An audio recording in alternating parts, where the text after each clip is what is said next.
സ്തോത്രം. 89 സങ്കീർത്തനം 20-21 തിരുവെഴുത്തുകൾ ഇപ്രകാരം അരുൾ ചെയ്യുന്നു. ഞാൻ എൻ്റെ ദാസനായ ദാവീദിനെ കണ്ടെത്തി, എൻ്റെ വിശുദ്ധ തൈലം കൊണ്ട് അവനെ അഭിഷേകം ചെയ്തു. എൻ്റെ കൈ അവനോടുകൂടെ സ്ഥിരമായിരിക്കും, എൻ്റെ ഭുജം അവനെ ബലപ്പെടുത്തും. ഹല്ലേലൂയ. ഈ തിരുവെഴുത്ത് ഇപ്രകാരം രേഖപ്പെടുത്തി വെച്ചിരിക്കുന്നു. ഞാൻ എൻ്റെ ദാസനായിരിക്കുന്ന ദാവീദിനെ കണ്ടെത്തി. ഹല്ലേലൂയ.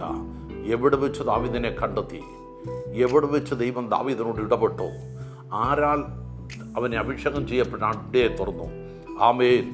അപ്പൻ്റെ ആടുകളെ മേയിച്ചുകൊണ്ട് വനാന്തരങ്ങളിലായിരിക്കുന്ന ദാവീദ്, ഹല്ലേലൂയ, വീട്ടിൽ ഒരു യാഗം നടക്കുമ്പോൾ അപ്പനും സഹോദരന്മാരും ആരും അവനെ ക്ഷണിപ്പാനിടയായി തുറന്നില്ല. തൻ്റെ അപ്പൻ്റെ ആടുകളൊന്നും നഷ്ടപ്പെട്ടു പോകാതെ അവയെ വനാന്തരത്തിൽ ഭദ്രമായി അതിനെ സൂക്ഷിച്ചുകൊണ്ടിരിക്കുന്ന ദാവീദിൻ്റെ ജീവിതത്തിൽ, ഹല്ലേലൂയ, ഒരു തെരഞ്ഞെടുപ്പ് ഇല്ലെങ്കിൽ ഒരു വിശുദ്ധ തൈലം കൊണ്ടുള്ള ഒരഭിഷേകം അവൻ്റെ ജീവിതത്തിൽ വെളിപ്പെടുവാനിടയായി തുറന്നു. കാരണം സ്വർഗ്ഗത്തിലെ ദൈവം ദാവീദിനെ കണ്ടെത്തിയതാ. ഇന്ന് രാത്രിയിൽ നമ്മെ ഓരോരുത്തരെയും കണ്ടെത്തുന്ന ഒരു ദൈവമുണ്ട്. ആമേൻ. അവൻ കണ്ടെത്തുക മാത്രമല്ല ചെയ്യുന്നത്, വിശുദ്ധ തൈലം കൊണ്ട് നമ്മയൊക്കെ അഭിഷേകം ചെയ്ത് അവൻ ദൈവസന്നിധിയിൽ നിർത്തിയിരിക്കുന്നതിന് സ്വർഗ്ഗത്തിലെ ദൈവത്തിന് നമ്മെക്കുറിച്ചൊരു പദ്ധതിയുണ്ട്. എന്താ പദ്ധതി എന്ന് ചോദിച്ചാൽ, അത് നിൻ്റെ തിന്മയ്ക്കല്ല, നന്മയ്ക്കായുള്ള ഒരു പദ്ധതിയാണ് സ്വർഗ്ഗത്തിലെ ദൈവം നമ്മെക്കുറിച്ച് ഒരുക്കിയിരിക്കുന്നത്. ദൈവമക്കളെ, ആമേൻ, അപ്പൻ്റെ ആടുകൾ ഒന്നും നഷ്ടപ്പെടാതിരിക്കാൻ ദാവീദ്, ആമേൻ, ഹല്ലേലൂയ, അപ്പൻ്റെ ആടുകളെ കടിച്ചു കീറി തിന്നാൻ വന്ന അമ്മയെ സിംഹത്തെയും കരടിയെയും കീറിക്കളഞ്ഞ് താൻ ശക്തനാണെന്നുള്ളത് തെളിയിപ്പാൻ തക്കോടെ മുടിയായി തുറന്നു. അവൻ ശക്തനായതുകൊണ്ടാണ് ഫെലിസ്ത്യനെ തോൽപ്പിക്കാൻ ദൈവം ദാവീദിനെ അഭിഷേകത്തോടെ നിർത്തിയത്. ഹല്ലേലൂയ. എന്നെ കേൾക്കുന്ന ദൈവമക്കളെ, ഇന്ന് രാത്രിയിൽ ആമേൻ നിങ്ങൾ ഏറ്റെടുക്കാൻ തയ്യാറാണെങ്കിൽ, ആമേൻ, ഹല്ലേലൂയ, കർത്താവ് കണ്ടെത്തിയവനെ സ്വർഗ്ഗത്തിലെ ദൈവത്തിന് വേണ്ടി അവൻ വിളിച്ചു വാർത്തിരിക്കും.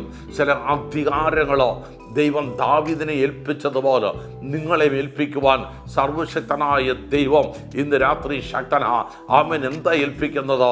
ആമേൻ, ഹല്ലേലൂയ, ആർക്കും ആമേൻ ലഭിക്കാത്തത്, ആർക്കും ആമേൻ ഇരിക്കാൻ കഴിയാത്തത്, ആമേൻ, ഒരു മനുഷ്യനും ലഭിക്കാത്ത അധികാരം സ്വർഗ്ഗത്തിലെ ദൈവം തൻ്റെ ഭക്തരെ കണ്ടെത്തി കൊടുത്തെങ്കിൽ, ഇന്ന് രാത്രിയിൽ നമ്മെ കണ്ടെത്തുന്ന ദൈവം, നമ്മെ വിളിച്ചു ഓർത്തിരിക്കുന്ന ദൈവം ഒരിക്കലും നിന്നെ നിരാശനാക്കി വിടാതെ, ആമേൻ, നിന്നെ ഇരുത്തേണ്ട സ്ഥാനത്ത് ഇരുത്തി നിന്നെ ആദരിപ്പാനും മാനിപ്പാനും കഴിയുന്ന ഒരു സ്വർഗ്ഗത്തിലെ ദൈവത്തിൻ്റെ കരങ്ങളിൽ ഇന്ന് രാത്രി ഏൽപ്പിച്ചു കൊടുത്ത് പ്രാർത്ഥിക്കുന്നുവെങ്കിൽ, വലിയ ദൈവപ്രവൃത്തി നമ്മുടെ ജീവിതത്തിൽ സ്വർഗ്ഗത്തിലെ ദൈവം വെളിപ്പെടുത്തി തന്ന ഒരു പുതിയ അഭിഷേകത്തോട്, പുതിയ ശക്തിയോട് ദൈവം ദാവീദിനെ എഴുന്നേൽപ്പിച്ചതുപോലെ ഇന്ന് രാത്രിയിൽ ഒരു പുതിയ ശക്തിയായി, ഒരു പുതിയ അനുഭവമായി നമ്മെ എഴുന്നേൽപ്പിക്കാൻ കഴിയുന്ന ഒരു നല്ല ദൈവ സാന്നിധ്യം, ആമേൻ, ഈ നിമിഷം നമ്മുടെ ജീവിതത്തിൽ ഇടപെട്ട നമ്മളെ തിരുവെഴുത്തിൽ ഉറപ്പിക്കാൻ കഴിയുന്ന ഒരു കർത്താവ് നമ്മുടെ ജീവിതത്തിലുണ്ടെന്ന് ആർ വിശ്വസിക്കുന്നുവോ,